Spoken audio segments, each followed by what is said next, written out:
සාර්ථක මිනිස්සු හිතන විදිහ වෙනස්. එයාලා මේ ගමනේ අමාරු දවස් පහු කරද්දී එයාලට දැනෙන අමාරු හැඟීම ගැන නෙවෙයි හිතන්නේ. මේ ක්‍රියාවලිය අවසානයේ දවසක Tamanට කොහොම හැඟීමක් දැනෙයිද කියලයි එයාලා හිතන්නේ.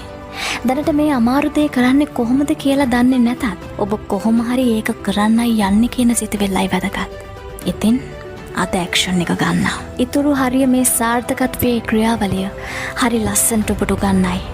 ඔබේ සිහින ගැන ඇහුවම hina යනවා කියලා මිනිස්සු කියයි. ඇයි ඒ? ඒගොල්ලෝ ඒගොල්ලන්ගේ හීන අතහැරපු නිසා. මතක තියාගන්න.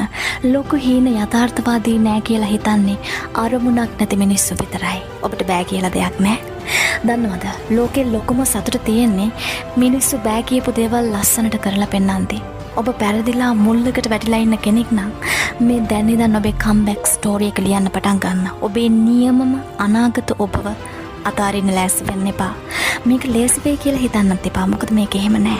දෙවියනේ ස්තුතියි මට ලේසි පාරක් පෙන්නුවට කියලා කියපු එක සාර්ථක මිනිහෙක්වත් මේ ලෝකේ නෑ.